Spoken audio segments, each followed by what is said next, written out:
days, and been doing a little bit exploring in the Cherokee National Forest, but I've only seen a little bit of it so far. So yeah, it's noon right now, so I've got pretty much all day to go out there again and explore a little bit more. So we'll see what happens.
Well, I'll tell you what, I have never been on a road quite like this before. The rocks are there's a lot of them. Right here on the side of the mountain, I guess it does make sense, but yeah, these rocks right in the road are pretty jagged and pretty tall. You definitely need a vehicle with some high clearance to get through here, so I did have to turn around. I'm pretty proud of the van though. She made it quite a ways past these rocks and over these rocks, so yeah, I just can't risk scraping on one of those jagged ones. So yeah, turned around and gonna go back and see if I can find something the other way.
All right, so I did make it back out of that rough road, back to the pavement, and yeah, I found this little pull-off right on the main mountain road there, and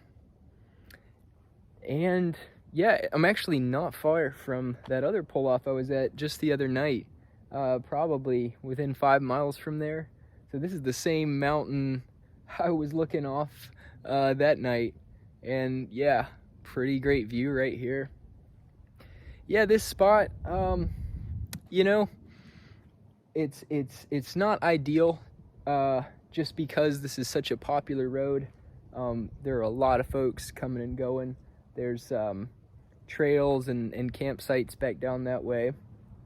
But if you've seen any of my past videos, you'll know that I don't do paid campgrounds a whole lot.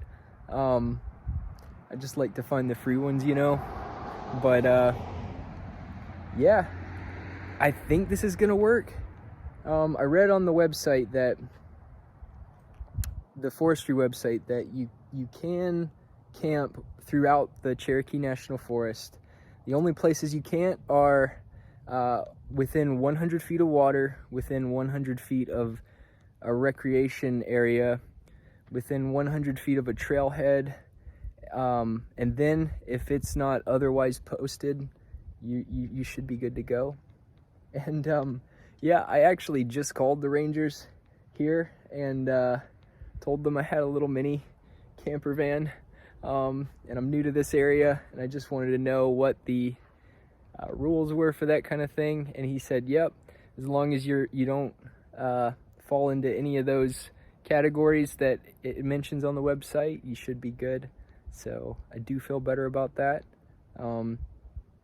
Yeah, we'll see what happens. You never know.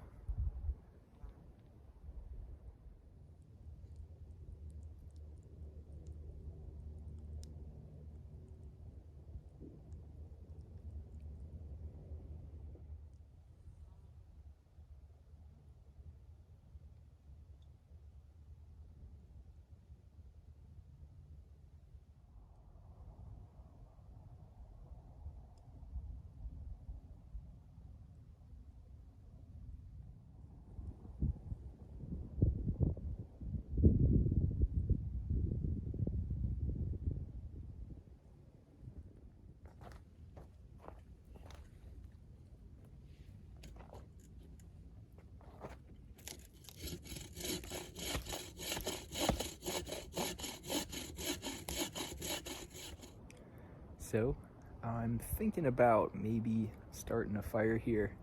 It's been a little while since I've had one, um, and I'd really like to have one tonight. But this is a little different than what I'm used to, being this close to such a busy road. And even though I think that I'm okay to camp here tonight, I don't know about fires. Um, it might be, it might, well, I just don't know what the forestry folks would say if they came driving through and saw one going. But yeah, I would have it in the solo stove, so it wouldn't be on the ground, and so it wouldn't get out of hand as easily.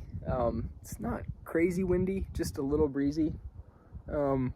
But I see that right across the road, they've just been doing a controlled burn, a prescribed burn, I think is the correct term. And you can still kind of smell it in the air, so I think it was very recently that they were doing it. So yeah, I guess they're not too crazy worried about fires getting out of hand right now. So I haven't decided for sure yet. I might have one, I might not, but yeah, either way, I will be cooking some dinner up here soon, one way or the other. But yeah, speaking of dinner, it makes me think of a sign I saw earlier just down the road, and it was talking about how yeah, if you've got food and you're camping, make sure and hoist it up in a tree, because hungry black bears coming through will be after it. And it's funny because over in Alabama, they would have the black bear signs telling you to watch out for them. But up here above North Georgia and up into Tennessee, the signs have gotten a little bit more strongly worded, cautioning you just to be vigilant. Not so much of for attacks, but just hungry bears will get into things. And of course they are dangerous if they want to be. So yeah, I am keeping that in mind. I'm definitely more further into bear country than I've been before, so I hope to see some, actually, from a safe distance, of course. I've only ever seen bears in the wild once in my life, and that was last fall in Helen, Georgia. I went out for a hike, and a couple hours up the mountain, was just about to turn around, and I heard something up in a tree, and yeah, it was a black bear way on up there chewing on something.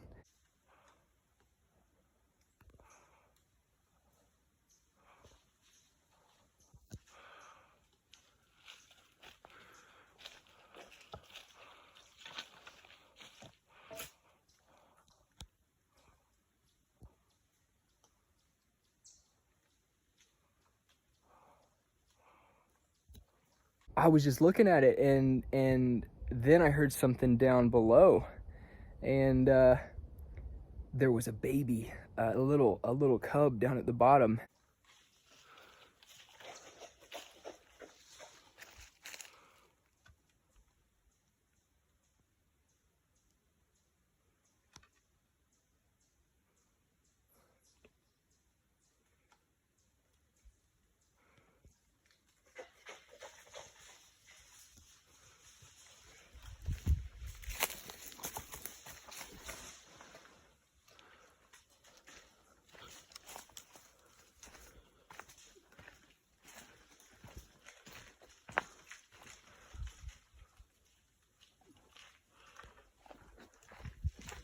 And when I saw that cub, oh boy, that scared me a little bit more, because I imagine that was probably mama up in the tree. And everybody knows that bears get a little more aggressive when they've got their young around. So yeah, I made tracks pretty fast back down the mountain. She scooted down the tree and they both took off in the other direction, but still, yeah, don't want to be messing with any kind of bears, especially when they've got babies around.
So lucky for me, I am actually a vegetarian, and it's coming in kind of handy today.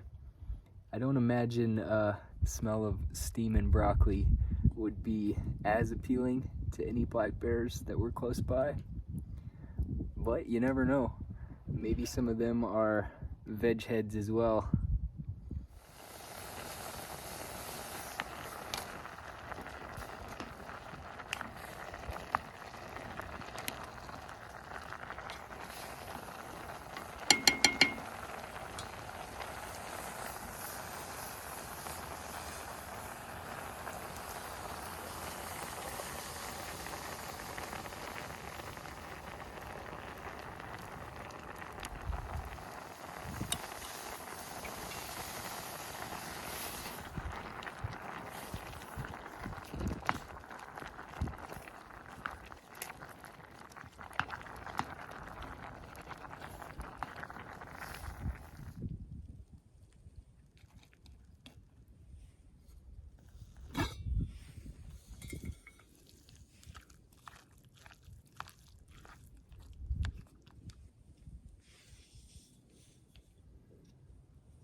So I don't know how much of this is gonna come through on my camera, but yeah, up here on the mountain, you can really get a sense of how big the city is down below. When all the lights start coming on and you can see them after dark. Here, check this out.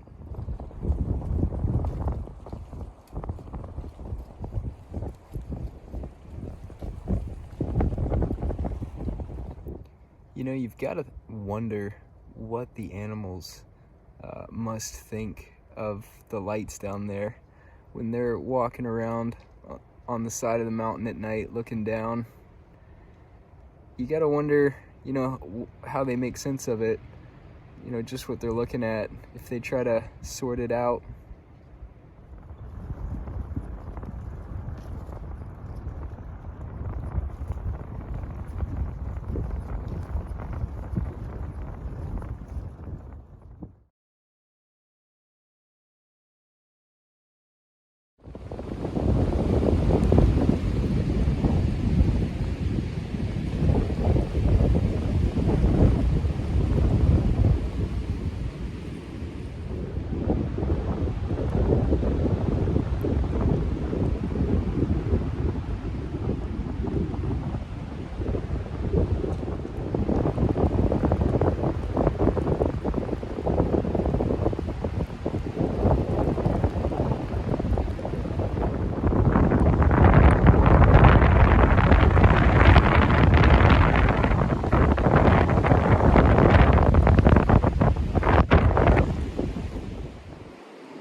Well, as you can see, the wind and the rain really moved in overnight. Yeah, temps dropped a bit, and pretty blustery morning. But yeah, I think I'm fixing to head back into town and get some warm coffee and run a few errands. But yeah, thanks for coming along, and I guess I'll see you later.